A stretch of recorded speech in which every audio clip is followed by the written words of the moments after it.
Hello and welcome to the AAVSO's How To webinar series. My name is Lauren Harrington and I will be your host during today's webinar.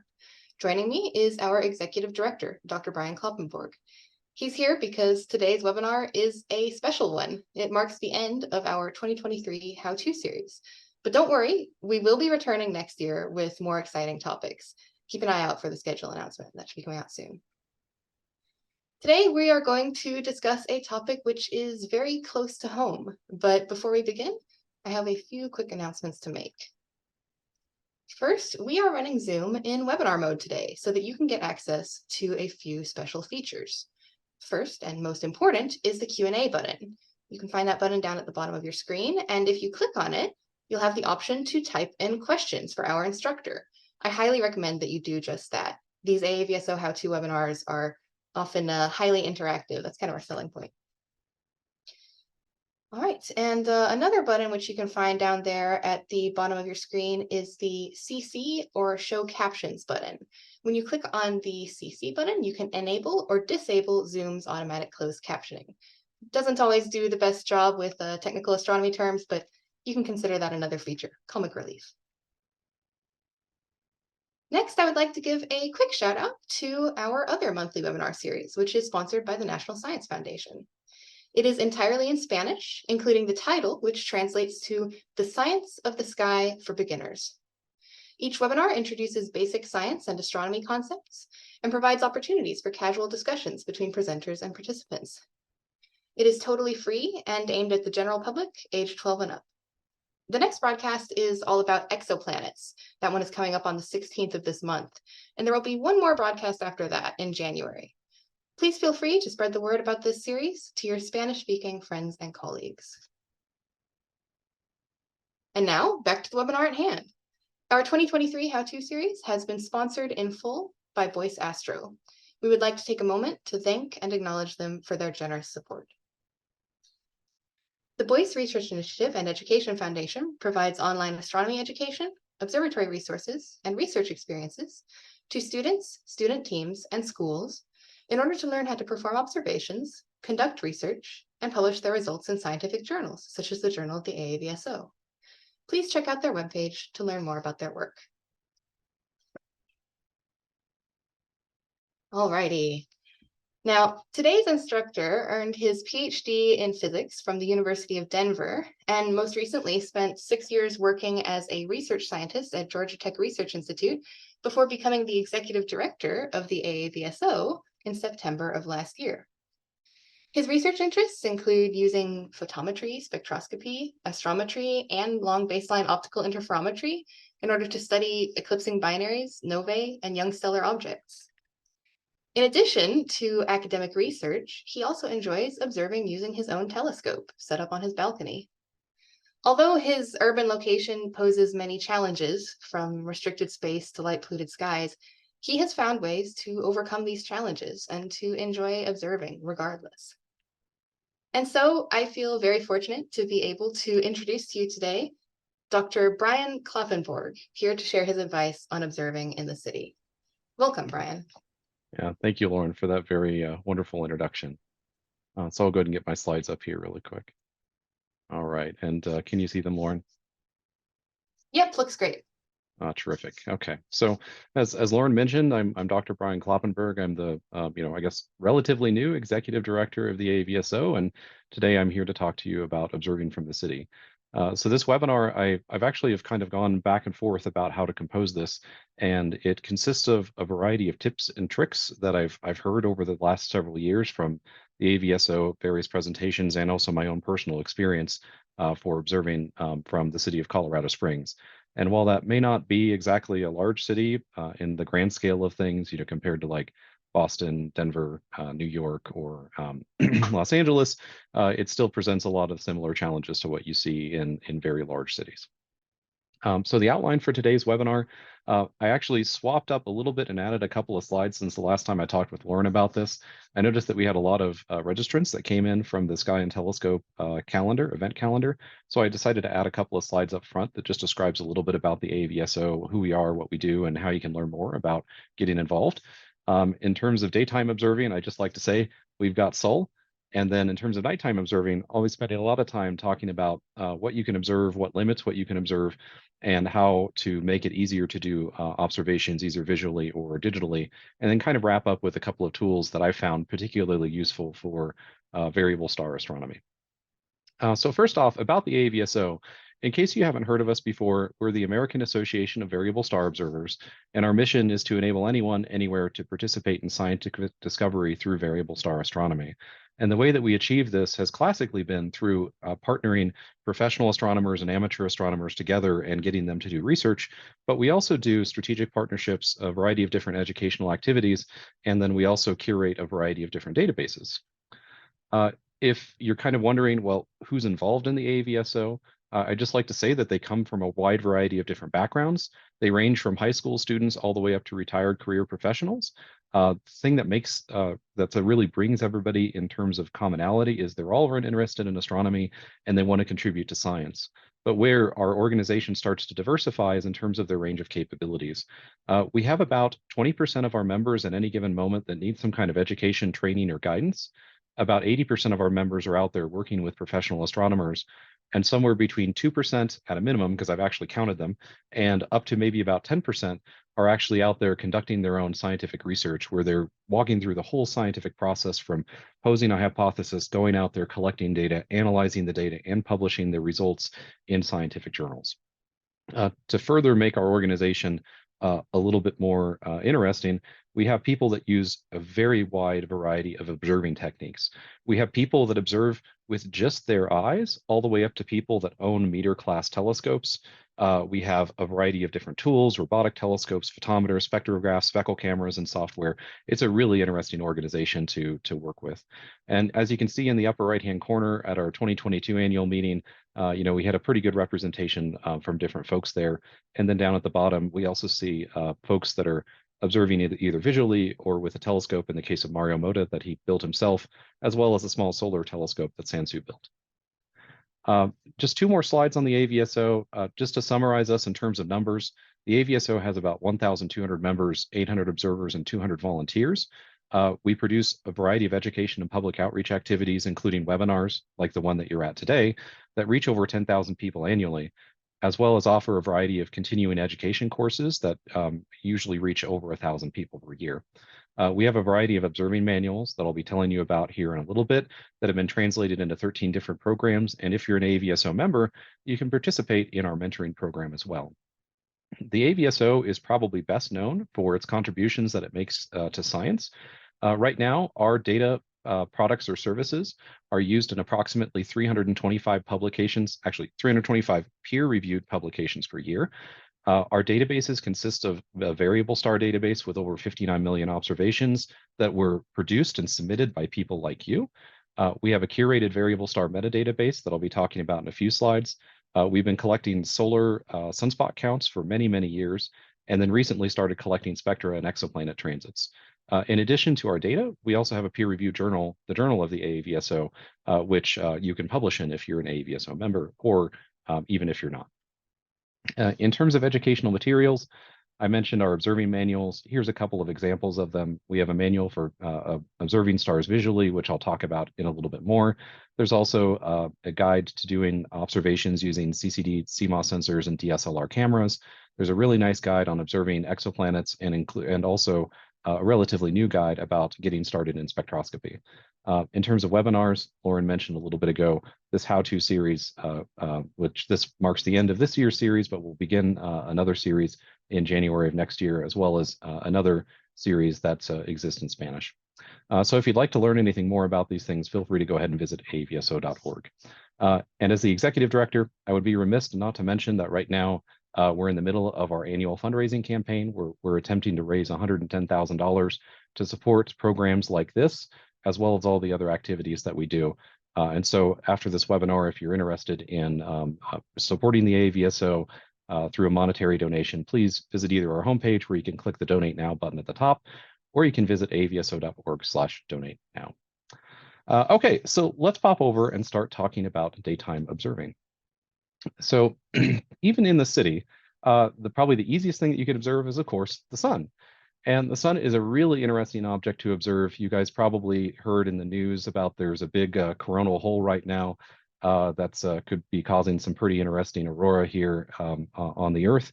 But you can observe the sun at other times as well. And so sunspots, which you can see in the upper right-hand corner, these are these darker regions of the sun. They're magnetically active regions of the sun, and they're darker because the magnetic field suppresses convection in those regions. And it causes the sun's total solar output. Sunspots cause the sun's total solar output to vary by somewhere between 0.1 and 0.2% in terms of its total luminosity. Sunspots are really interesting because these regions that have these strong magnetic field lines, when the magnetic field lines break and reconnect, they emit these huge bubbles of ionized gas that erupt from the surface of the sun. These are coronal mass ejections. And to put this in terms of context of why this matters, not only from a scientific perspective, because they're very interesting to study, but more from a human perspective, we have a lot of geomagnetic storms. And you've probably heard of the Carrington event, which occurred back in 1989. And this caused aurora to be seen as far south as central Mexico. And it also threw some sparks. Actually, I think it's 1898 or something, 1889, not 1989, as written on my slide. But more recently, there was an event back in March of 1989 where there were aurora that were seen as far south as Florida, and it caused some power blackouts to occur up in Quebec. And so studying sunspots, the total numbers, these eruptions are all very interesting. And the reason why amateur astronomers are still looking at these things, because after all, there's been tons and tons of different solar observatories out there, is because amateur sunspot counts serve as the baseline against which all modern instruments are being calibrated. So if an instrument launches and they want to make sure that it produces a sunspot count that matches the historical averages, they go back and they look at amateur astronomy data, both past and current, to make sure that their sunspot counts are actually accurate. So before I talk about how to observe the sun, I have to insert a necessary disclaimer here. Just warn you that the sun is an extremely powerful source of photons, and observing it without proper equipment can be incredibly hazardous. The risks include damage to your own eye. If you gaze at the sun without the appropriate equipment, it can cause irreversible damage, as well as you can break your own digital devices as well. So as cameras and telescopes, you can permanently burn the sensors if you don't have the right sensors in place. So when you go to observe the sun, make sure that you use the appropriate equipment, like solar filters or eclipse glasses. Follow the manufacturer's instructions regarding the installation, and always check your equipment before each and every observing session. I have a pair of solar glasses or solar binoculars that I've been using here to watch I watched the last eclipse, I'll watch the next eclipse. Every single time I pull them out of this case, I always look at them to make sure that they look okay, and then also spot them to the sun and make sure there's not a lot of light coming through hitting my hand, because I don't want to suffer these any kind of damages. So always make sure that you always prioritize safety, and it's always your responsibility to make sure that you're observing the sun correctly. With that out of the way, I'd just like to tell you about how you go about observing the sun. So it really consists of setting up your equipment properly. So you install your filters or a projection setup, remove any other optical devices that aren't supposed to be in there because you have a lot of energy moving through the optical system. You point the equipment at the sun, and you might be asking, well, hey, Brian, if I don't have a finder scope or something, you might notice here that this telescope down in the lower left-hand corner, the lower right-hand corner of the screen, it's literally just a solar filter and an eyepiece off to the side. There's no other finder scopes. Well, how do you find the sun? An easy way is just look at the shadow, as you see here in the middle of the right-hand side of the screen. Then you observe the sun with the appropriate devices in place, and you record the following information: the date and time, the seeing conditions, the number of sunspot groups, and the number of sunspots. And you can report it to the AVSO using this Sun Entry Java application. On the right-hand side, here's a couple of different projection setups at the upper right-hand corner. I've actually used the device in the very far upper right, this sunspotter here. It makes observing really convenient. And if you're going out and you're doing public shows for eclipses, or just, kind of a sidewalk astronomy kind of day, these are always really fun devices because people can just look at it and it's very trivial to use. Down in the lower portion of the screen, you can see these nice size solar filters, which be very careful when you purchase these. Make sure that you're buying them from a reputable vendor. And you can also make your own solar telescope if you want to, like what Sansu did here in the lower right-hand corner. So when you count groups and spots, the a sunspot is basically again just that cooler, darker region of the sun that's being caused by magnetic fields suppressing convection, and groups are really just collections of sunspots that belong to the same outcropping of magnetic flux. And so when you count these things, you would just look at the sun, find where the groups are, count how many groups there are, then go in and inside of each group count how many sunspots you see. And I don't have time to talk about the full process of how to do this. I'd encourage you to go take a look at the Solar Observing Manual. But I can comment that going from poor seeing, like if you see in the upper portion of the slide here, down to good seeing, you can see a significantly larger number of spots. You can see this large spot kind of bifurcates there. And then down in the bottom of these images, you can see a lot more sunspots that appear there. So a difference of seeing really does make a pretty big difference in terms of your sunspot counts. Now, if you don't want to observe the sun visually, you can observe the sun at radio frequency wavelengths as well. So the AVSO also has a program called Solar SIDS, which monitors the Earth's ionosphere for distortions that are caused by uh, emissions from solar flares. And the way this works is that you have a computer, like you see in the upper right-hand corner. This is a little bit older machine, but there's this big wrapping of wire that's actually just connected to the sound card of the computer, and it's measuring total voltage that's coming off of this antenna set up here. And what you're looking for is these in the bottom portion of the screen, the area that I've outlined in blue. You can see what was a nice kind of smooth variation elsewhere within the plot. There's these sudden jagged features that are there. And so this looks for sudden changes in very low frequency data. If you think this is an interesting program, you can do this from basically anywhere. The antenna doesn't have to be outside. It can literally just be someplace inside of your house, ideally kind of located near the exterior of your building. But if you're interested in it, go ahead and check it out. It's at avso.org/solarsids. Now, switching over from daytime observing over to nighttime observing, I just like to answer a couple questions. First off, what can you observe realistically from the city? And my answer is some variable stars, not all of them, unfortunately. Now, there's a wide variety of different variable stars that if you check out our YouTube channel, we've discussed a lot of them in the last couple of years, but I'd always like to show this variability tree in any of my presentations. You can see here that we basically classify variations of stars either to extrinsic or intrinsic variables. Sorry, I shouldn't have said stars there, just variability can either be extrinsic, meaning it's caused by something else, or intrinsic, meaning it's caused by the object itself. In terms of stars, you can have eclipses, which can be caused by asteroid occultations, planetary transits, or eclipsing binaries. You can have rotating variable stars as well. FK columns are really cool stars to take a look at. There's even stars that have like permanently ingrained magnetic fields that actually have spectroscopic variations where like oxygen is permanently affixed to a portion of the star, and as the star rotates, this abundance of oxygen appears and then disappears as the star rotates around. Really cool stuff that you can see there in spectroscopy. Then in terms of intrinsic variables, these are the things where the variation is caused by the star itself. You have eruptive variables like Fu Auris and a few other stars down here. Cataclysmic variables, these are the stars that go boom that everybody likes to see in terms of like supernova, novae, and dwarf novae. There's a wide variety of different pulsating stars. I think I saw Joyce Guzik on here. She loves to study Delta Scuti stars. And then there's also Miras and several different types of stars. Now, each one of these types of pulsation or these types of variability has its own unique pattern. And up on the right-hand side of the screen, I've shown you a couple different light curves of different stars. So the prototypical star for the Cepheid variables is Delta Cephei. And you can see here that it kind of has like a sawtooth style pattern. Mira variables, Omicron Ceti being the star that I'm displaying here, it has a relatively smooth variation pattern. And then nova and supernova, as shown in the bottom right-hand corner of the bottom two plots here, they're characterized by having an incredibly fast rise that can occur over minutes to hours, and then a fairly long decay time that can last from maybe a few days to a month in the case of nova to several months up to years in the case of supernova, as the famous 1987A supernova is shown here. Now, there's a lot of different stars, as I mentioned, that have different types of variability, and this is one of them that I really like to just show everybody.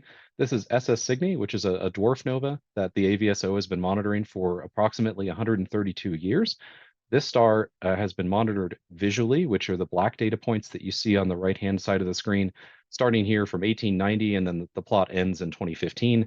And starting around the year 1995, when CCDs became available to amateur astronomers, you start to see a lot of these green points come in, which is CCD V-band data that's being inserted in there. But just to summarize what's happening here is we have this baseline level of the star, which kind of sits at about 12th magnitude. And then about once every 50 days, the star erupts and brightens from about 10th magnitude, or sorry, 12th magnitude up to about 8th magnitude. Now, SS Cygni is one of many types of variable stars that operates in this particular way. You can see what it would look like if you were looking at it visually, or if you monitored it, say, through astrophotography on the left-hand side. And so every 50 days, there's something really interesting happening in the system. So one of the types of objects I'd encourage you to come out and take a look at. And another question is, what else can you observe from in the city? And I'll say you can observe some exoplanets. Now, exoplanets are really tricky because their level of the amount of light that is lost during an exoplanet transit, which is what's being displayed here on the left-hand side, where you have the star in the background and the dark planet moving in front of it from left to right, if you would imagine. And then when the planet moves in front of the star, it dims ever so slightly. So that these diagrams here are kind of meant to show you the difference between the size of the star and the size of the exoplanet and the resulting depth of the eclipse. Or in the case of the bottom set of plots here, it's the size of the star to the size of the planet, which bigger planets results in a bigger eclipse depth. Now, the thing that's tricky is often these eclipses are very small. We're talking on the order of maybe 1 to 1 millimagnitude up to maybe 20 to 30 millimagnitudes in total depth, but they are definitely something that you can observe. And I'll tell you about a couple places where you can go to find exoplanets that are suitable for your particular observing location. And on the right-hand side here, I show one of the more famous exoplanet transits, TRES-1, from some data that was taken back in 2004. So you can clearly see the star was relatively bright and it faded for some period of time and then brightened back up. Really cool stuff to see that you can get with a relatively small telescope. Now, now since we know a couple of objects that we can go out and observe, variable stars and exoplanets in particular, the question is what limits what you can observe? And I would say probably the biggest limitation here is going to be light pollution. And so if you'd like to know, I think probably the most useful thing that you can answer is really assuming that the light pollution is there and you can't do anything about it. And depending on where you're at and the types of street lights, you can try going to a different location to try to mitigate the impacts of light pollution. But if you say, I just have to live with the light pollution as is because I'm in a big city and I can't get out anywhere to observe, let's just live with it. The question is, what can I actually observe? And so a very convenient thing to do is to check out the map that's shown on the left-hand side here. This is a graphic from lightpollutionmap.info. And if you click on where you're located, so this is the location of AVSO's headquarters in Cambridge, Massachusetts, it shows here that it's sitting in a Bortle class of about 8 to 9. And if you click on this URL, it takes you over to handprint.com that says in 8 to 9, in a Bortle 8 to 9 area, you're looking at a sky background magnitude of approximately 18 magnitudes per square arc seconds. And if you were looking visually, you would only be able to see stars that are kind of maybe 4 to 4.5 or maybe only brighter than 4th magnitude. However, if you were looking with a modest sized telescope here, 320 millimeters being about 12 and a half inches, I think, you would be limited to about 13th magnitude. And it's relatively easy to do the calculations to convert, say, from 320 millimeters down to something like a 5-inch telescope, which is the type of device that I have here. So when I go out and I look to observe, I apply a magnitude limit and I say I can't do anything about light pollution realistically. And I'm going to limit my observations to objects that I know that I can see. And that really helps figure out the different types of objects that I can observe. Now, despite the fact that I said that's my attitude towards when I go observing, in my kind of daytime role, I'm actually out there advocating for a variety of different controls to try to reduce the level of light pollution. There have been lots of interesting new developments from the International Dark Sky Association. They've really been pushing the light pollution restrictions towards not just focusing on astronomy, but also focusing on the impact to humans and animal life. And so I would encourage you to go out and check out the new work that IDA is doing and try bringing these new techniques that they're promoting to your local city councils, and just to see if we can start making some good changes, get more downward facing lights, and put the light where we need it instead of up into the sky where we don't. Next up, in terms of restrictions, is really, where are you going to observe? And so I'll give some kind of generic advice here about how to pick an observing location. So from a logistical perspective, I will say that dark spots are nice, but they're not entirely required. You can do a lot of science in regions that are reasonably light polluted, and you don't have to have perfectly clear skies. I myself have 3 different locations that I observe from here within my condominium complex. Most of the time I'm observing from my deck, but if I want to see things in the southern portion of the sky, I go out and I observe literally right below a light that's on my building, and I can still get reasonably good data. I have to be much more careful with how I calibrate my data and how I do dark subtraction and how much I move the telescope around, because there's a lot of scattered light, but it still is actually possible to do good science. If you're out there, make sure that you face away from bright lights. It's a lot easier to get good data as long as there's not light shining into your telescope or shining into your eyes and ruin your dark adaptation. Uh, Two things that I'd like to allude to here is that science can drive the location for where you observe, or the location can drive the science of what you're capable of doing. So from my patio here that I observe from, I'll show you a picture of it later on in this presentation. I can only see things in the northern sky, and so I've become very familiar with the different types of objects that I can observe there. I know almost nothing about anything that's short south of about plus 54 degrees. In my case, I allow my location to observe to drive the science that I do, because it's more convenient for me to observe from those places. And when I like to go out and go to like dark sky locations, get out of the city a little bit, if you will, I will note that some locations require permits. Here in Colorado Springs, a couple of good dark sky observing sites that are about 30 minutes from the city, if you will, are the Dome Rock State Wildlife Area and the Rama State Wildlife Area. Both of those require that you either have a hunting license or a fishing license in order to occupy that territory. So if you do go to places that are further away, make sure you check to see if there's any kind of permits that are required. Who do you need to talk with to find these kind of cool places? I would start talking first with your city's park and recreation department. They often will have somebody else that they know that's wanted to do astronomy, and they'll have some advice of places that you can go that are reasonably safe and reasonably dark. If you don't want to go out into a park, you can talk with your building superintendent or your building manager or your homeowners association to figure out where you might be able to observe. I have a couple of friends that live in the city, and they actually go up to the rooftop of their building, set up their telescope up there, and they even have a little shed on the rooftop of the building now because they've made a pretty good agreement with their building superintendent. And lastly, I would also suggest maybe talking with your police department and making sure that the area that you're proposing to go observe in is actually someplace that the police department regards as relatively safe. It always helps to have a relationship with the local authorities, just to make sure that when they come up and they ask you, what are you doing in the middle of the night, you have a good explanation that the police will actually buy. Now, if you're out observing at night, as always, please prioritize your own personal safety. Choose a very safe location to observe from, and exercise your best judgment. File a flight plan. So tell somebody where you're going, when you're going to be back, and how they can contact you. We'll see in a couple of slides here. You definitely want to dress appropriately, despite the fact that you're in a city. Things can get pretty chilly at night. Also, bring along a mobile phone for emergencies and flashlights and other similar gear. And if at all possible, go as a group.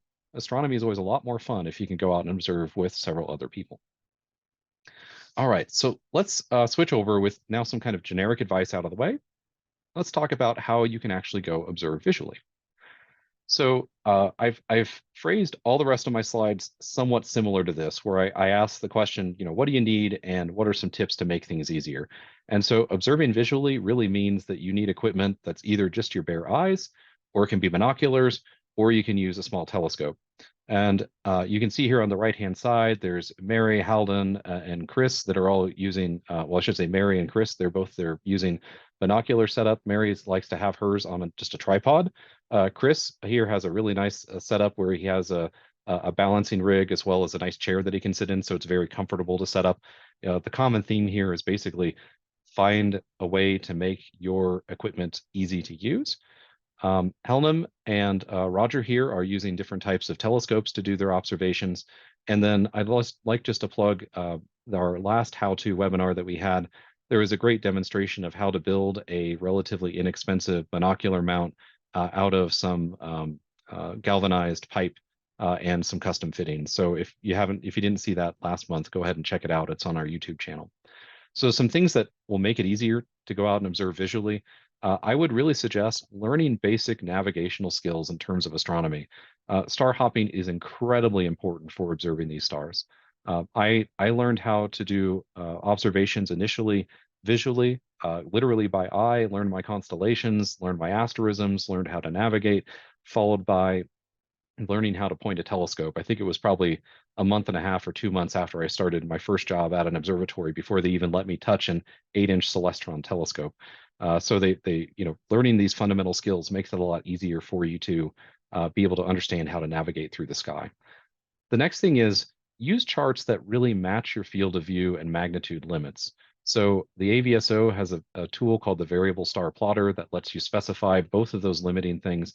And then you will see on a sheet of paper what you're going to be seeing through your binoculars or by eye. And that makes it a lot easier to compare what you see on paper with what you actually see in the sky. And then lastly, I've heard from people that use binoculars that binocular stands help immensely, mostly because it reduces the amount of shaking. Even if you're relatively young, right, you can't hold things perfectly steady. So I would definitely recommend getting a pair of binocular stands, even if it's just putting the binoculars on a tripod. That should help out quite a lot. If you've never observed stars visually before, this is just a quick introduction, and I'm pulling some of this material out of the AVSO's variable star guide to visual observing. So on the left-hand side, what we see is a star chart, which is relatively typical from what you can get from the AVSO. This shows the constellation of Aurigae with Capella, and then Epsilon Aurigae is the star that's located here. In our star charts, the variable star is always going to be marked by a plus sign, which that's Epsilon here. There's a couple of different comparison stars which are numbered, and I will note that the decimal points. So this is Eta Aurigae down here at 3.2 and Zeta Aurigae at 3.8. These stars, the decimal point is implied so that you don't confuse the decimal point with a background star. And there's also a variety of other stars that are listed here. Now, the size of the star that's shown is proportional to its magnitude, so it's relatively easy to look at the dot, look at the magnitude, and then compare back and forth. So the process here is you find the constellation or stars that you need to look at in the sky. You find the variable star that's usually marked with the crosshairs. Find your comparison stars, and these are going to be marked with numbers. And you estimate the magnitude by comparing the brightness of the variable star with those comparison stars. Unfortunately, I don't have time today to go through the full exercise, but there's a really good written example in the AVSO's Guide to Visual Observing. So some resources that can help you learn how to observe visually include the Manual for Visual Observing, which I've mentioned a couple of times now.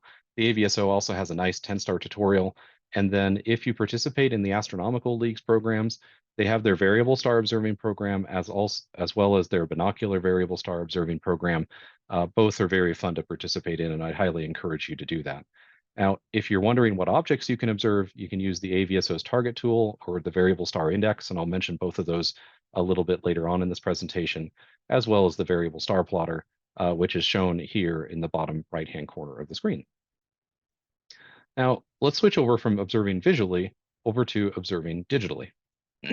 So one of the most accessible ways of observing digitally is to start with DSLR cameras. And these are relatively simple devices to use, point and shoot in some instances. And in terms of what you need, because most of these devices aren't attached to any kind of go-to capabilities, you need to have the ability to navigate through the night sky.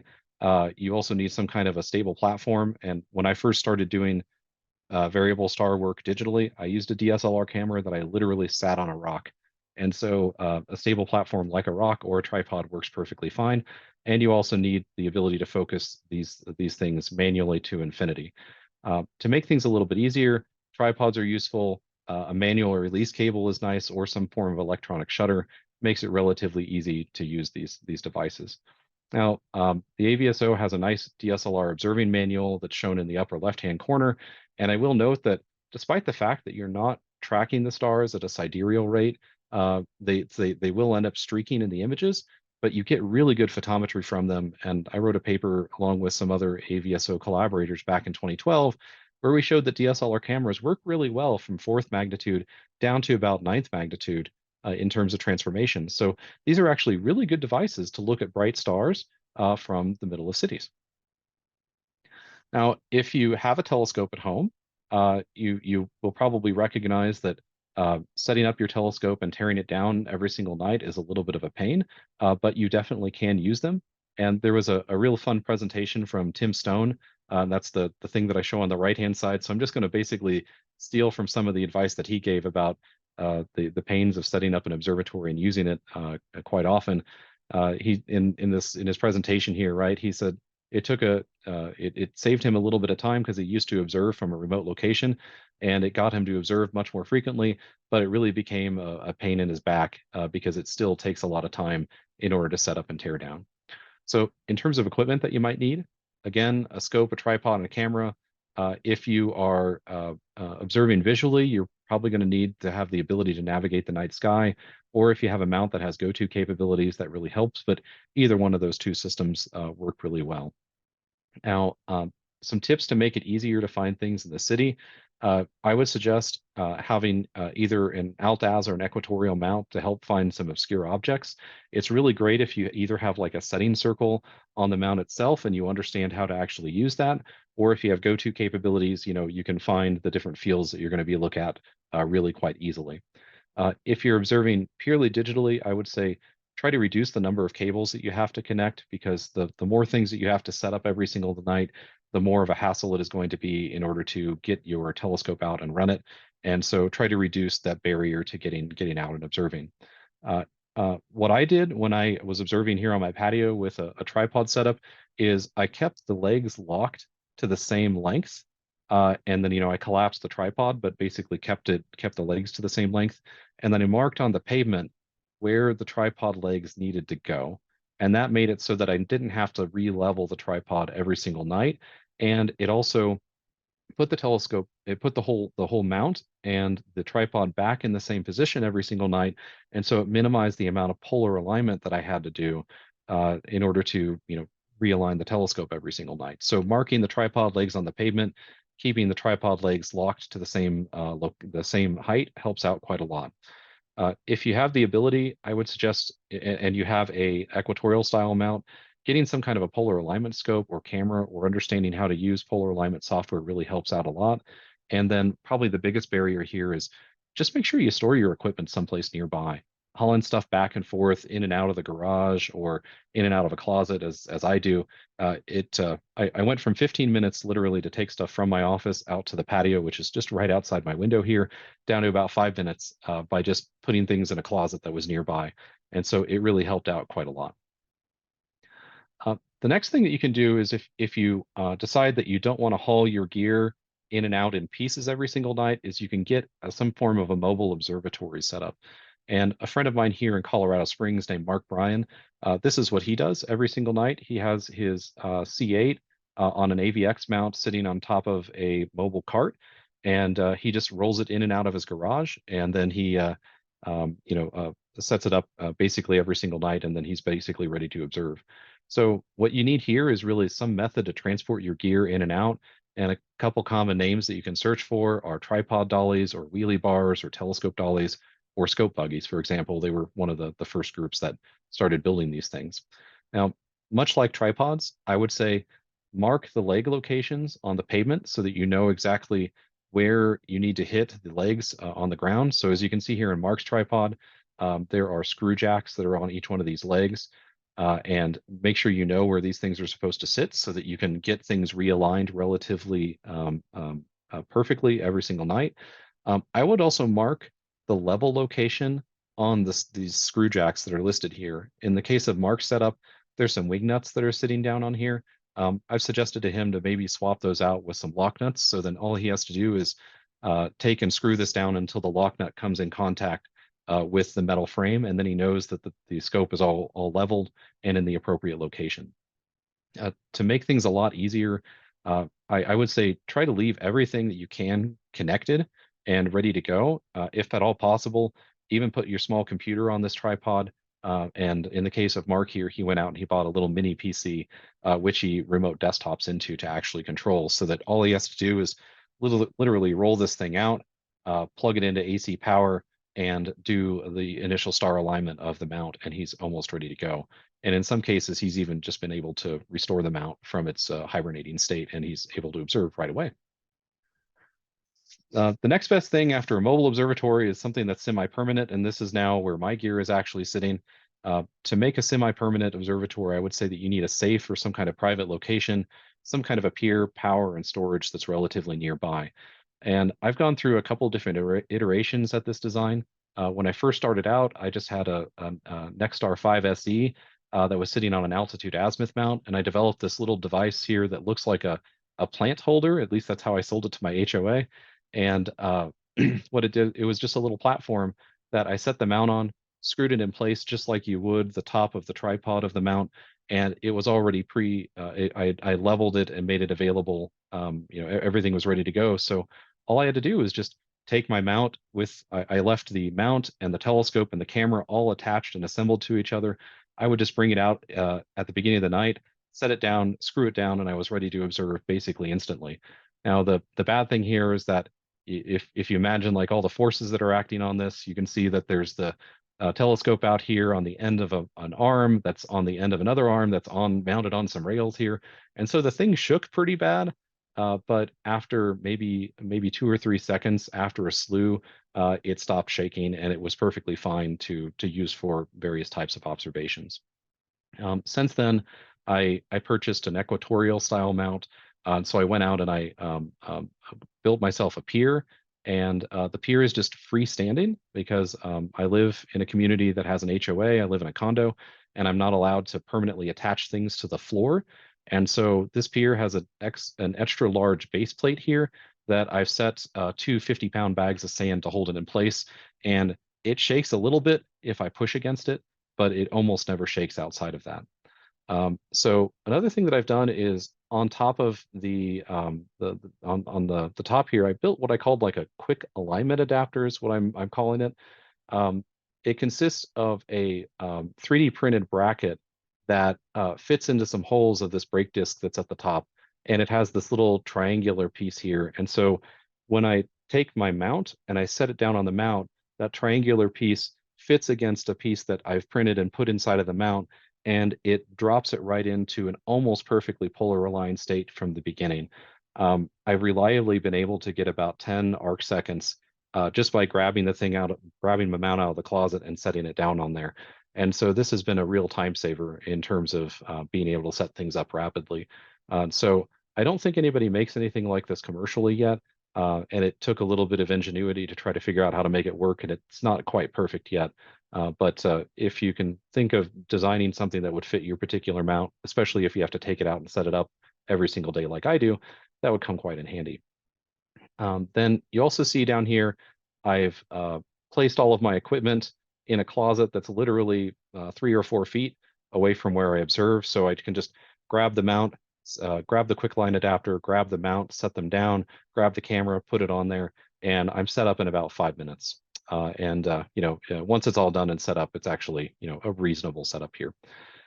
So beyond those kind of tips that I just showed there, a couple other things that I've done in the past is to help with polar alignment. I've also parked the telescope in the same horizontal point, looking at something that's far off in the distance. So when I set the mount and camera and I reassemble the whole thing, I just look through the eyepiece to make sure that the same object that I was looking at before is about in the same position, and assuming that everything hasn't moved significantly, I can get pretty good polar alignment out of it. It's not perfect, but it's usually good enough for the work that I do.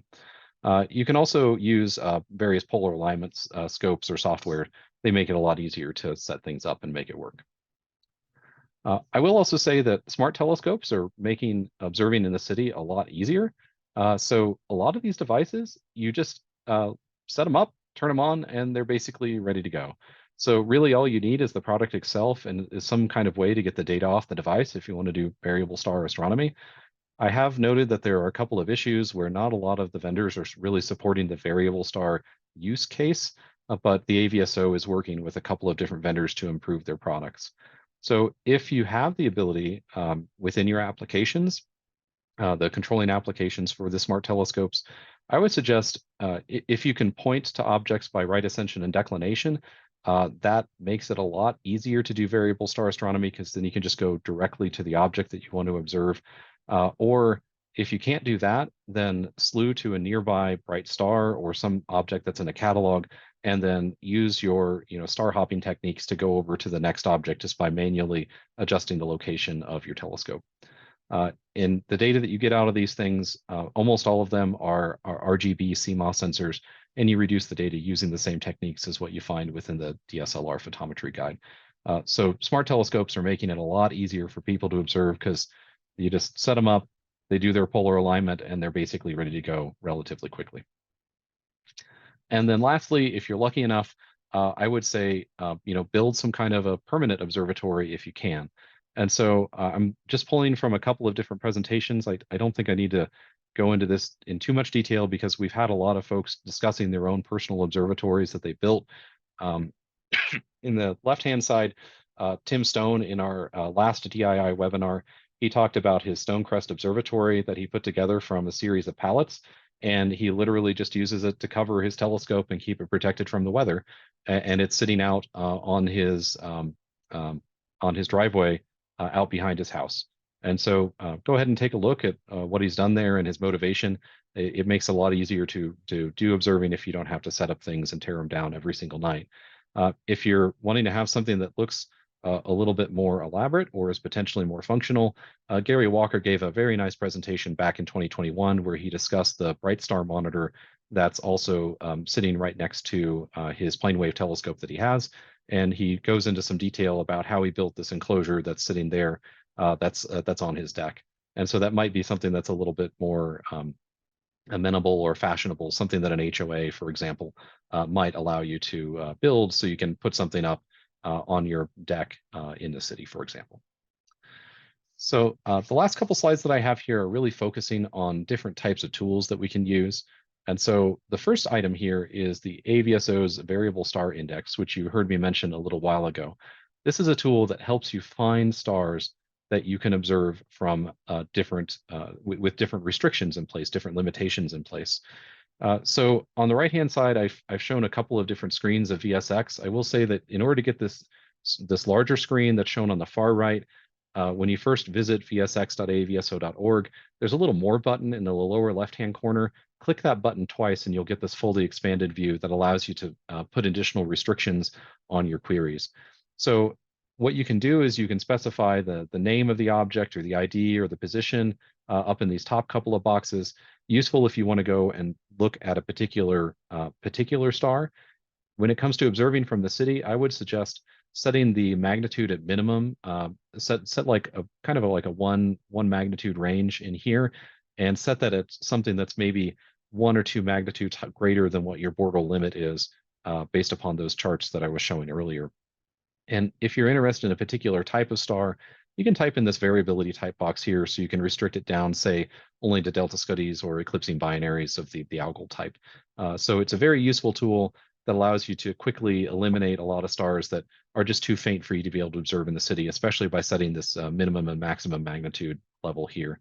The last time I talked with Sebastian about VSX, he mentioned that there was some trick that also allows you to set like altitude limits, and I know that I've used it before, but I can't remember what it was. But I'll see if I can find those instructions sometime, and we'll put them online someplace so that you could say only find objects that are in my situation, only find bright stars that are brighter that are higher than plus 54 in DEC.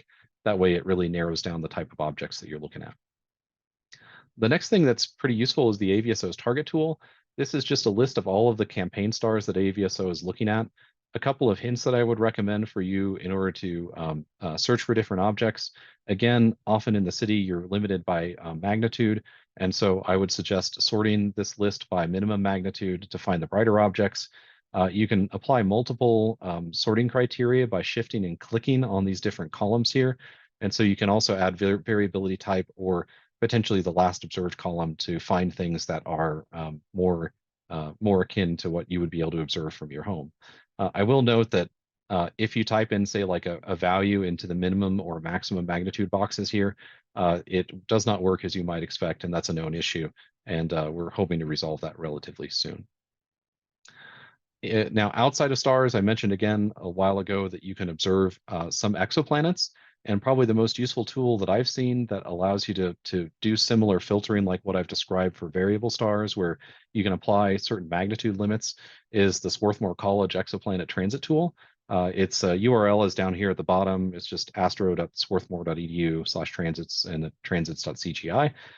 What this tool does is it allows you to search through list of known exoplanets and find objects that meet certain criteria. So the dialog that you get looks like this thing here in the upper right-hand corner. I think there's a little bit of additional material that I left off unintentionally here, but there's a place that you can set the V magnitude limit, and you can set the eclipse depth right after this. There's another box below the submit button here that you can fill in. Again, I would suggest setting the V magnitude approximately 1 to 2 magnitudes brighter than your Bortle limit. That way you have a lot of signal above the background sky limit. And then if this is your first time observing exoplanets, I would recommend setting the depth to about 10 parts per thousand. So that's about 10 millimags just when you get going. And the resulting page is like what you see down here in the lower right-hand corner. They show you the name of the object, some different observing time, when the eclipse is supposed to start, and make sure that you put in your observatory's location in this box. Otherwise, it won't be accurate for you because the exoplanet transit moves across the surface of the Earth as the star also moves in front of this, as the exoplanet moves in front of the star, for example. And then they show you kind of an example of what the eclipse might look like in terms of you're only going to catch the tail end, you're going to catch the full eclipse, or you're going to catch just partials here. And again, I always sort the depth column by from increasing depth to decreasing depth here, with this top exoplanet being about 22 parts per thousand. Now, the one thing that I found probably the most useful is one of the more simple things to generate. So if you saw my pictures a little bit ago of me standing next to my telescope, you might have noticed that there's a roof over my head and there's also a roof over the telescope. To give you an idea of what that actually looks like, I created this panosphere of directly above my telescope, and you can see that there's not a lot of sky over what I can observe, unless you count like the reflections and maybe the windows back here. And observing from this type of a location is relatively challenging. It's similar from observing from, say, between some skyscrapers inside of a big city. I found it really convenient to go out and use my mobile phone to generate this panosphere, and then export that panosphere into some image editing software. Masked out the regions where the sky were and made that transparent. And then I imported that into Stellarium. And this is actually what my horizon looks like. It's basically, I face almost directly due north. I can see plus or minus about 60 degrees from north. And at the most stringent constraint, it's about 12 degrees to about 54 degrees above the horizon in terms of altitude and azimuth. And so it's very restrictive. However, this allows me to go in and look visually and explore the sky, look at the different times when things are there, and determine when things are up above the horizon. There's also much more sophisticated tools like schedulers like Bob Denny's ACP, for example, where you can specify a horizons file and tell it the objects that you want to look at, and it'll find out when things are observable.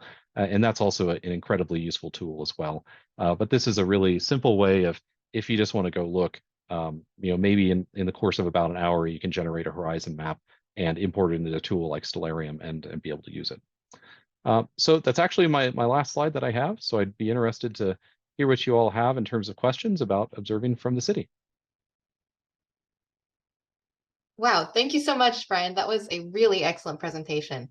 So we have had a few questions come in. I want to take the questions related to recordings first. So we had someone ask, will the recording of this talk be available to review later? Fortunately, the answer is yes. Yes. Yeah, it's usually about a week later. Lauren posts these out to our YouTube channel. So it's AVSO HQ is our YouTube handle. So go ahead and check it out there. Absolutely. And also the recording that will be automatically posted to Facebook just as soon as we end this broadcast. So you can also find it and share it there. So great question. Thanks for asking. One other question that was highly related came from Richard Wagner, who wanted to know if that talk you referred to by Gary Walker, where he was talking about his observatory, is available online. Yep, yep, it's also there. I can go back to the slide if you want to know the exact talk, but I just found it by searching for AVSO BSM for Bright Star Monitor. That was the talk that he put it in, but it was approximately, I think it was August of 2021 is when he presented that talk. Yep. And I just put in the chat the YouTube link to that talk so that you can get to it for a quick reference there. Oh, thanks, Lauren. Sure. Okay, so now we have a question here from Peter Osman, who was wondering if dual band filters like O3 plus H alpha would be useful for photometry. This is specifically in the context of that those filters might allow using the ZWO star or similar ultra portable systems.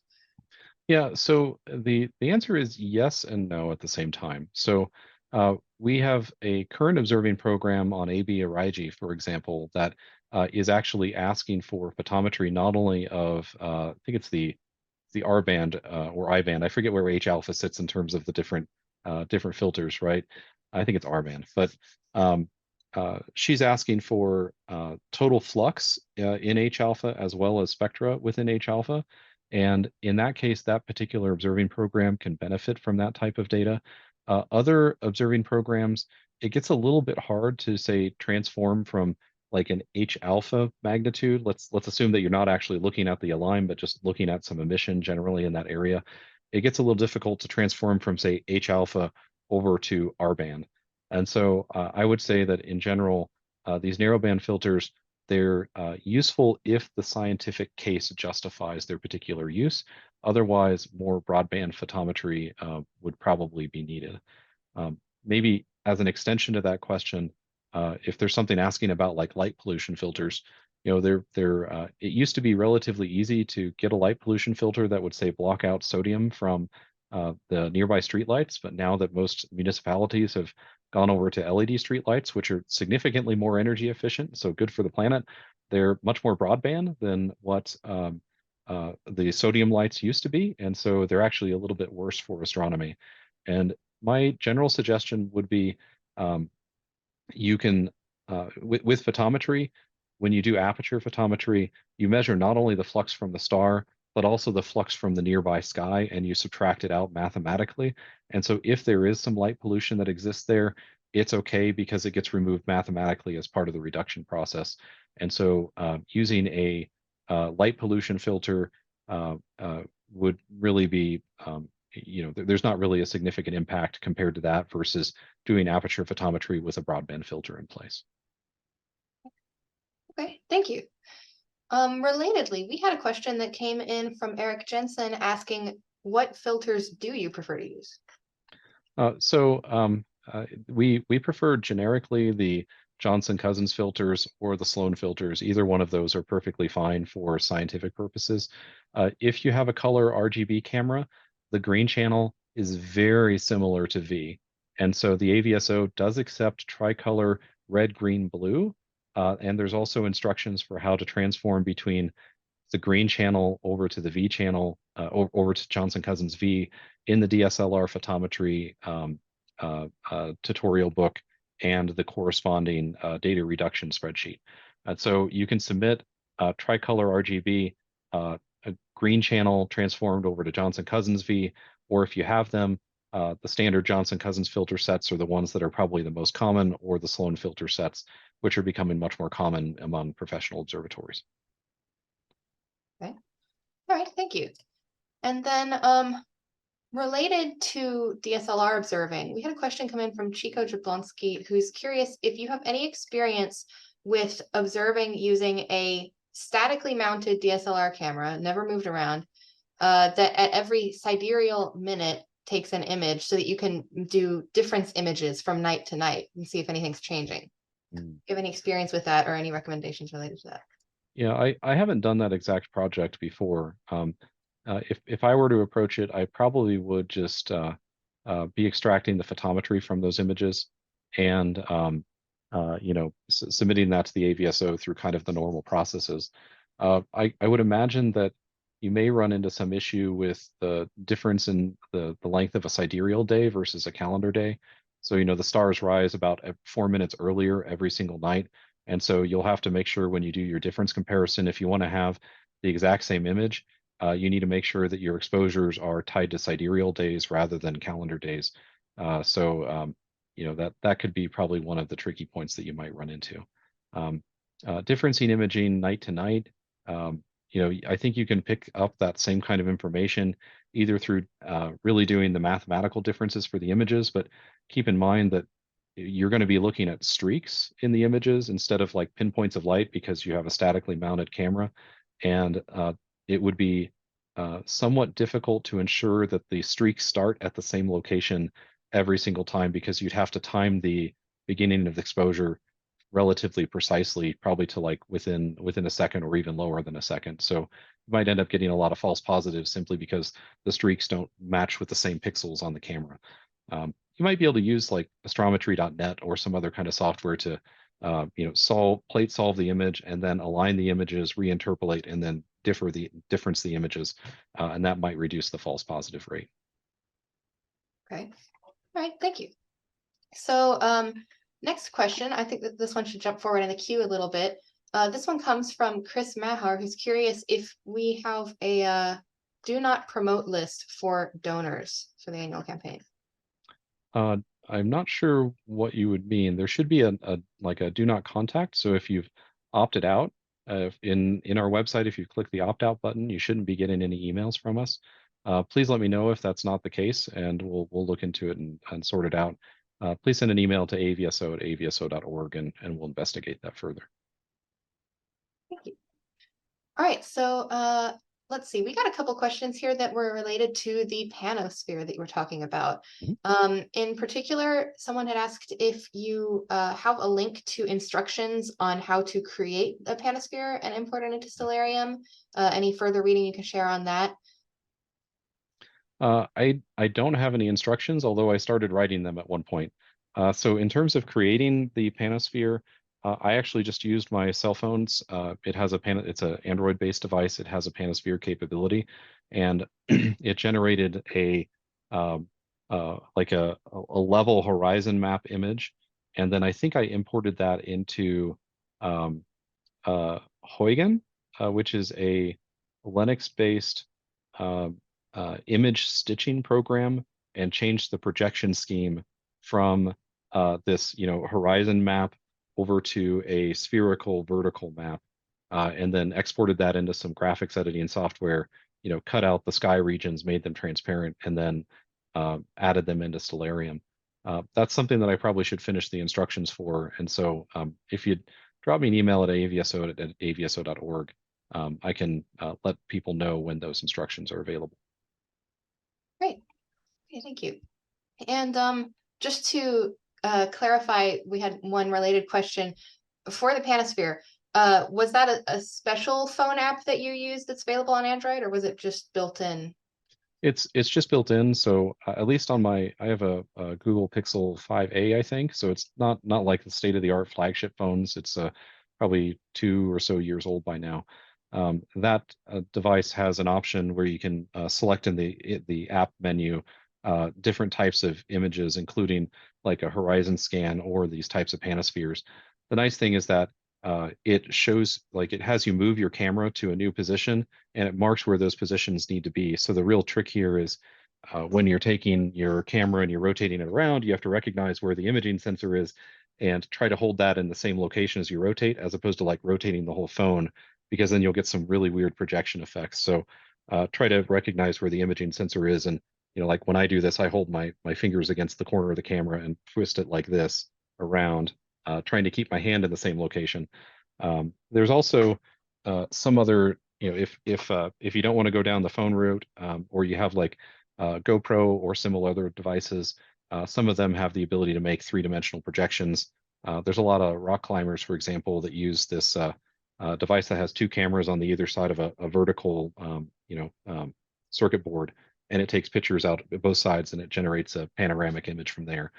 That's a little bit more expensive than, say, using your phone, but most mobile phones nowadays either have this capability or there's an app that'll allow you to do that. Okay, good to know. Thank you. Okay, next we had a couple of questions that were related to targets. So Natalie Vernia had asked, how do you choose particular targets to observe?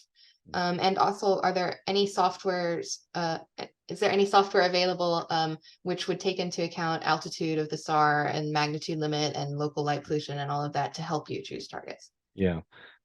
So I'll kind of answer them in the reverse order. So in terms of applications that help you make these types of decisions, if you're looking at variable stars, I would say that VSX is probably the best thing that you can do. I don't believe that, I think there is a trick that you can apply altitude limits, or at least RA deck limits, which are kind of close, and kind of narrow it down, but eventually you'll have to make a list and probably sort it out somewhat manually. In terms of choosing particular objects to observe, it really depends on what you're interested in. So I've been quite fond of binary stars and all sorts of other kind of weird esoteric objects for quite a while.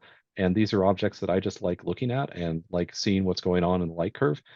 There's other people that they're interested in more periodic variables, say like Miras or Delta Scutis, things that are basically up and down the instability strip, and they have their own interesting physics associated with them as well.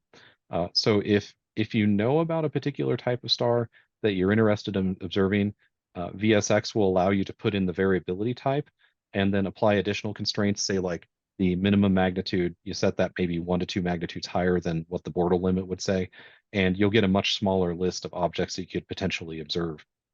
You can also set, I think the way that I tricked, now since I think about it, I think the way that I did the horizon trick was I pointed it, I said, I'm looking for a star that's near the pole, and then restricted it to plus or minus 90 degrees from the pole to get basically everything in the northern hemisphere. Kind of a kludgy trick, but Sebastian showed that one to me.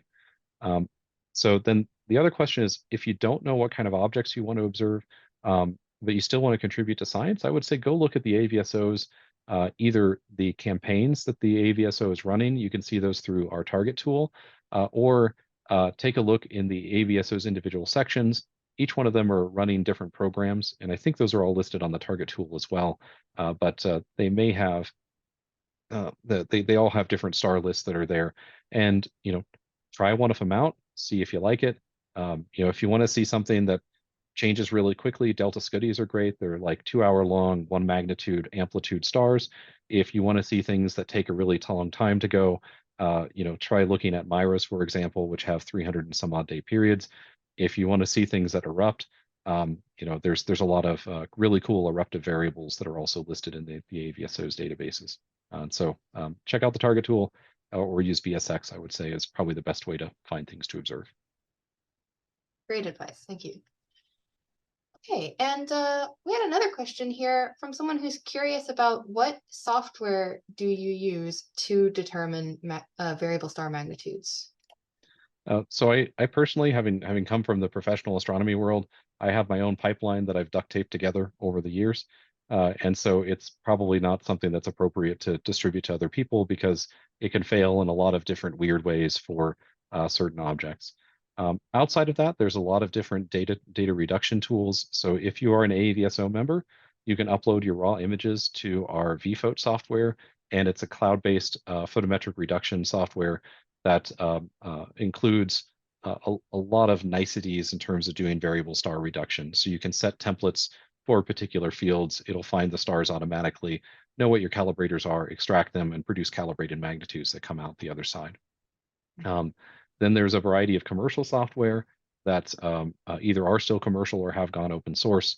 MaximDL is still around as AIP for Win, which is Richard Berry's software. I think that's free now. So those are some good options. There's also the Java-based application whose name I'm forgetting at the moment, but there's a wide variety of different applications that are out there that you can use in order to do that. And the AVSO forums, if you're curious, which one should I be using? I would suggest, posting the AVSO forums, getting some kind of idea from our members about the good things and the bad things about each one of these reduction packages, and giving them a shot. Mm-hmm. Okay, thanks. And pretty related to that, I would say we had a question just now from Thad Sasbo who asked, how would you go about finding a mentor to help you through all of this? Yep. So if you're an AVSO member, the mentor program is a complimentary portion of your membership. And I think the email address is just mentor or mentors@avso.org.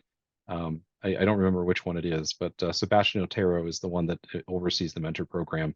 Um, you write him an email, talk about the things that you're kind of interested in if you're like a newcomer and just getting started, or if you're a fairly advanced person and want to learn more about some small topic, then he'll pair you up with a person that offers appropriate complementary skills to what you need. Great, thank you.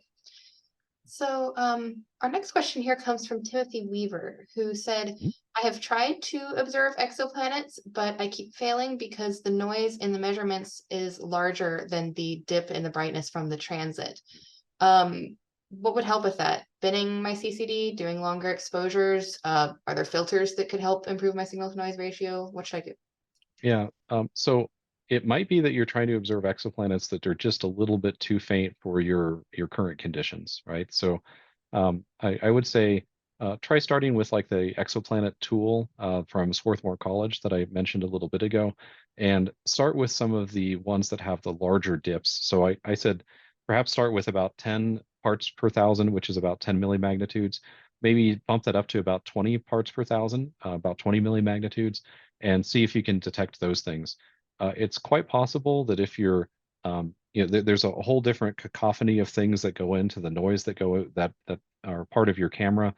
For example, if you're using a 12-bit camera instead of a 16-bit camera, you might need to bump up the gain a little bit to make these little tiny dips actually appear as something that's much larger within the system than what you would otherwise. When in a 16-bit camera, you have many more steps of gray effectively from bright to dark.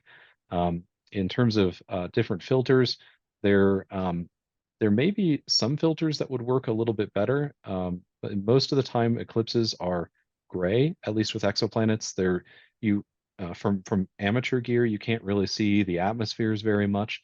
And so if you have a eclipse that occurs, it should look about the same in V as it is in B. You might be able to selectively choose, the filter where the star is the brightest, for example. Um, and in terms of binning, you could say try defocusing the camera slightly to spread the light out over more pixels so you get more independent estimates of the brightness of the star, and then bin those together into a single estimate when you're actually producing the data. I would suggest taking a look at Dennis Conti's Exoplanet Observing Manual. I'm sure he covers a lot of these different things in there. Or if you keep failing again and again, the AVSO has a good partnership with the folks over at Exoplanet Watch, and they have a good chat channel, a good Slack channel, where you can pose questions to, and there's almost always somebody there listening, and I'm sure they'd be willing to help out. Mhm. Great, great tip. Speaking of Dennis Conti, he did give a webinar on how to get started with exoplanet observing and how to tune your observations. That was a couple years back, and you can find it on our YouTube channel, AVSO HQ.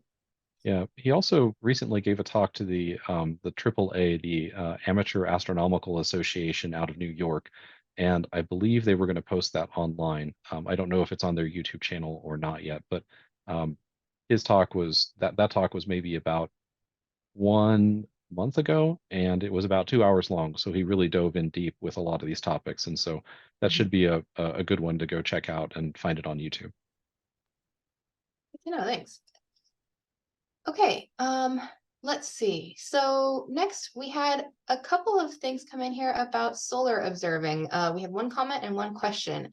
So the comment was from someone stating that pinhole solar finders are really useful for lining up the sun because you don't have to look through it. You can actually have your back turned to the sun, just look at where the projection of the sun from the pinhole falls on the target. So great tip, good to know, thank you.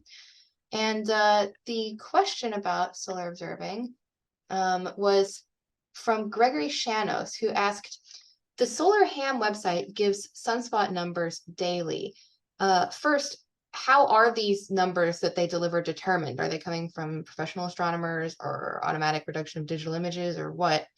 And secondly, since there is the standard value being provided, are amateur estimates of sunspot numbers really necessary? Yeah. So I'll answer that in that order as well. So the first off, which is I don't know where that particular website is getting their data from.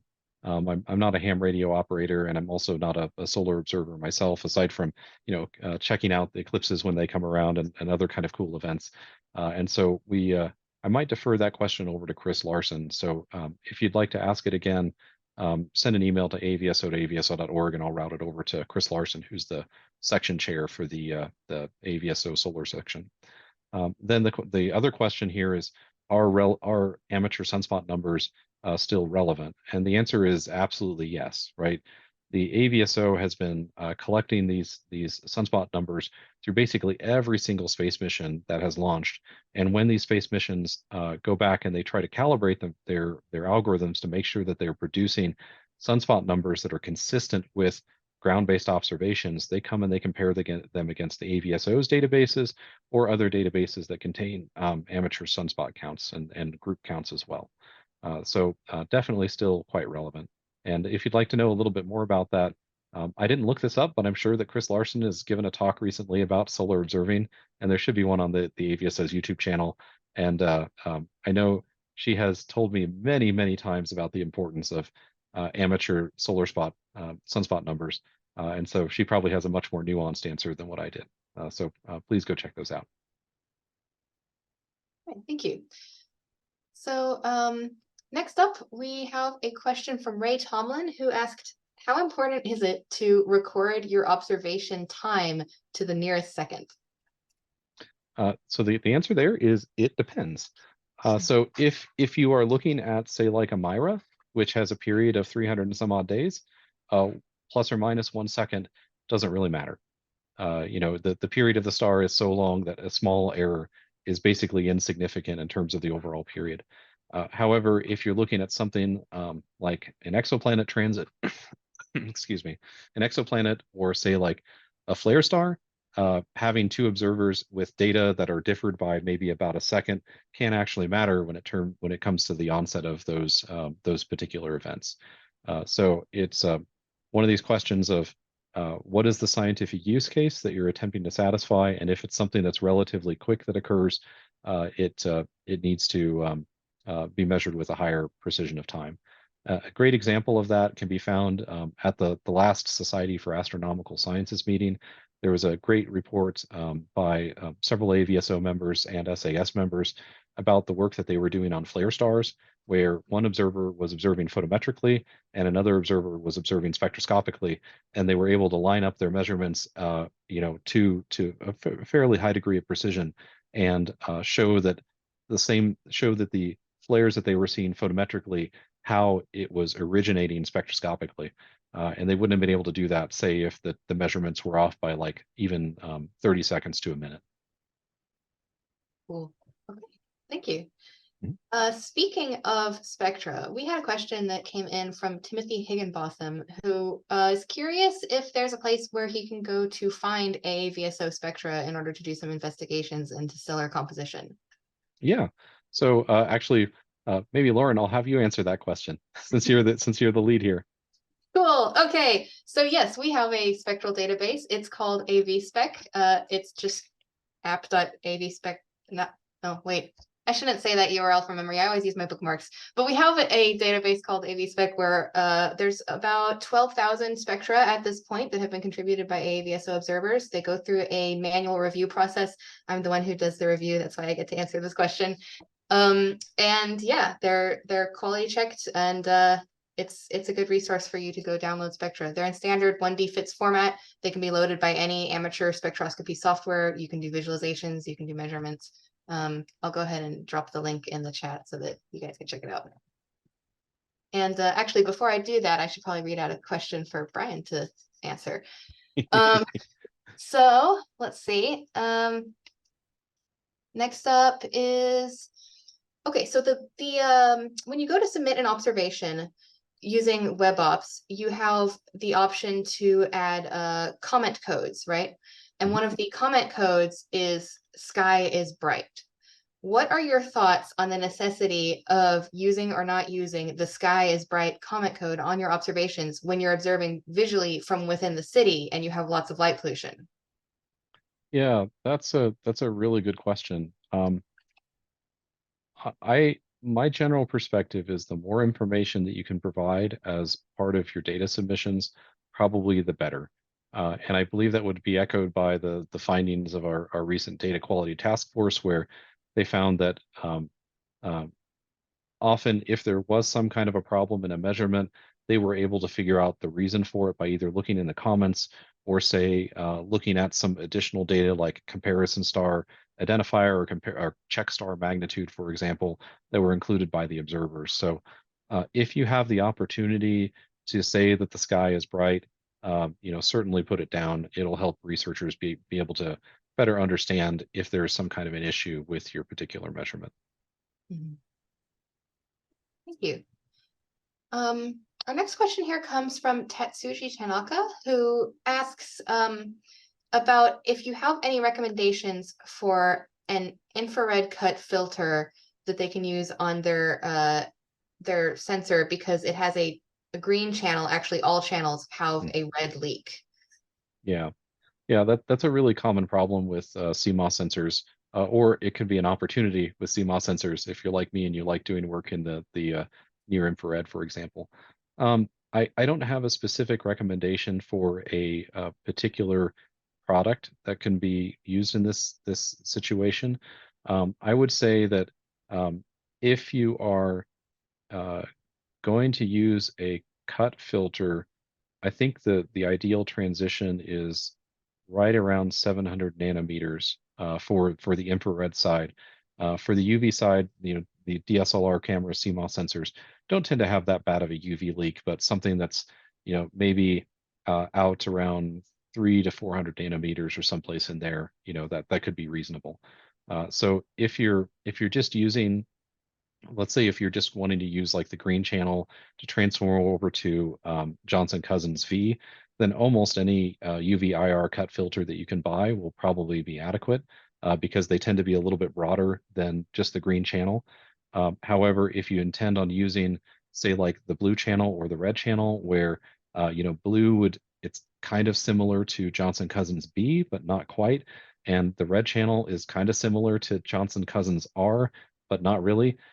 Pay close attention to like what the ideal filter transformation would look like, or sorry, the ideal filter bandpass looks like for the equivalent Johnson Cousins filter, and make sure that your UV IR cut filter is wide enough to encompass the normal bandwidth or the normal wavelength range of the Johnson Cousins filter without chopping off, say, a portion of it. An example here is I think the eye filter really starts to come up at around 700 nanometers or so. That's why R is just a little bit to the left of that. And say if you were cutting off I, like if you had I start at 850 instead of 700 nanometers, you're cutting out a lot of flux, and it will make it relatively difficult to do the photometric transformation from, say, the red channel over to Johnson Cousins I. Now, flipping the question around, if you say wanted to use the infrared leak to your advantage, which is something that I'm doing with my observatory setup, I often am kind of moving around or doing things in the kind of early evening when I would want to set up my telescope. So I recently purchased a CMOS sensor that has one of these deep well sensors, and so therefore it's very sensitive out in the longer wavelengths.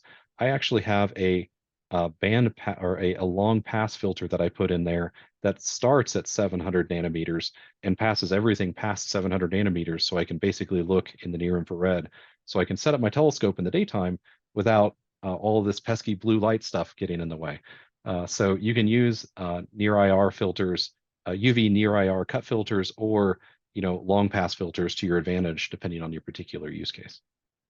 Very cool. All right, thank you. Let's see. Our next question comes from Marco Vincenski, who is curious if you have any thoughts on using a Equinox 2 telescope in order to determine the times of minima of a set of eclipsing binaries. Yeah, it should actually work reasonably well, provided that the amplitude of the eclipse is sufficiently large. Unistellar has actually shown a lot of really good results, especially when it comes to even just observing exoplanets. So they have the device is sufficiently sensitive. It has a lower bit camera than what most professional astronomers would use, but it works reasonably well. So the thing to pay attention to there is I can't remember if uh, the Equinox and the Equinox 2 still allow you to change like the gain and exposure settings. I know back in the day you used to be able to do that, and I can't remember if they still permit that to occur in their more modern applications. But it should be perfectly fine to do those types of measurements. So in the worst case, give it a shot and see if it works. And if it doesn't work, try something that has a slightly larger amplitude in terms of its eclipses. Good advice. Thank you. Okay. Next up, we have a question from Ron Gaffron, who said, one of your slides had a cell phone-based sunspot observing tool.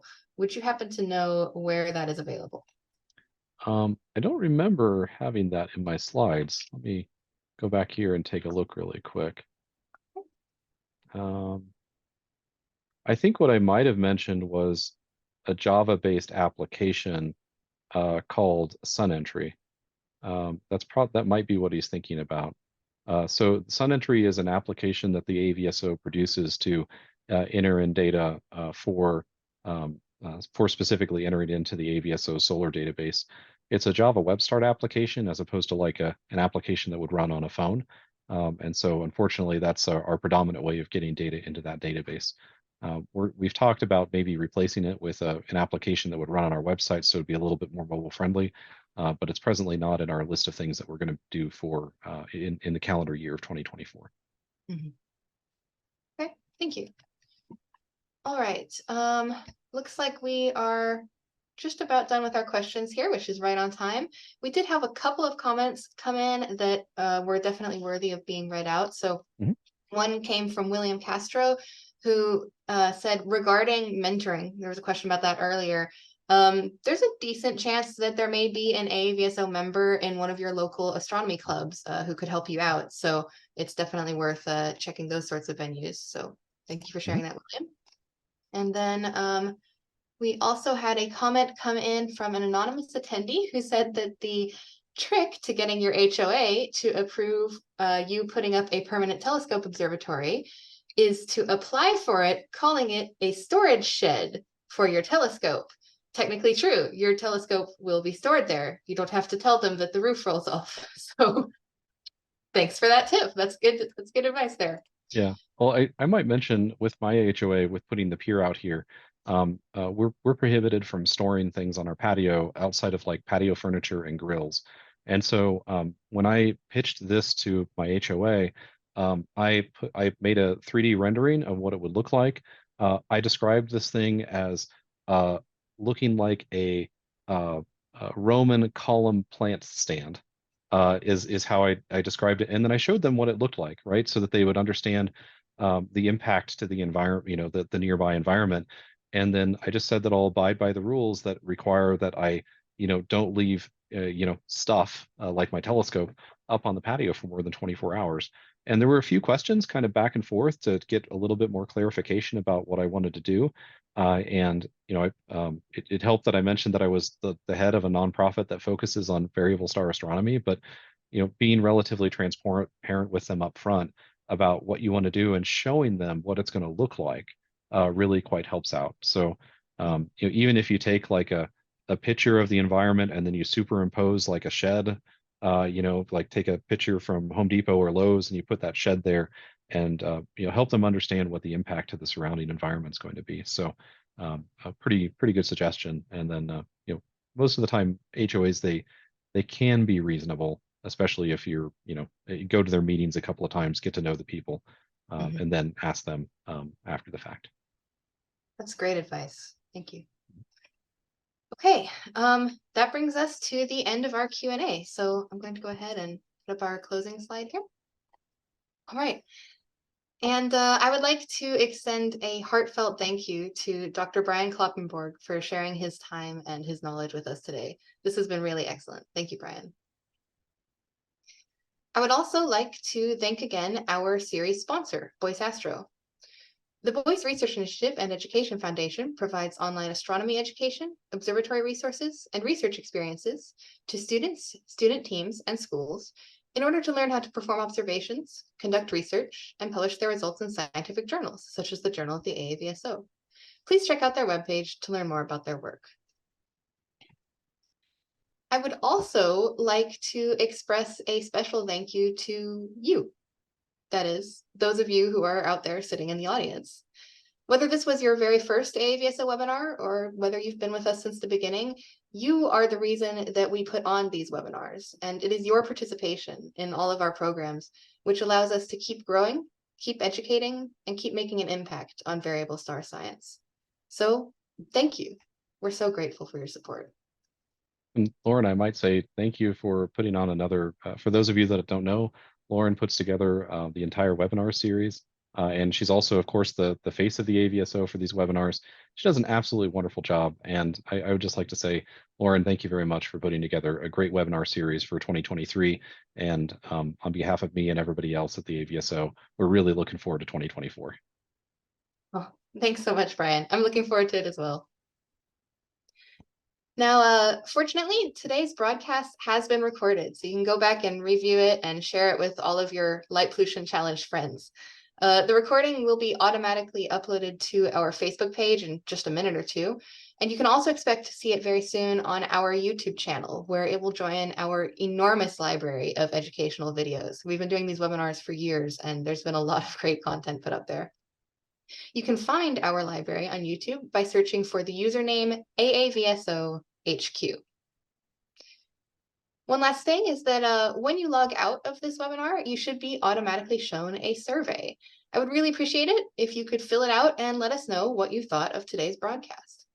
Also, if you have been to multiple webinars this year, I'd be really interested in hearing what you thought of the series as a whole and what you're hoping to see from next year's series. Would be some good feedback to get, so appreciate your time. All right, to close, I would like to express one last huge thank you to Brian from the rest of us at the AAVSO. We appreciate you. Thanks, Lauren. All right, see you all next year. Bye-bye.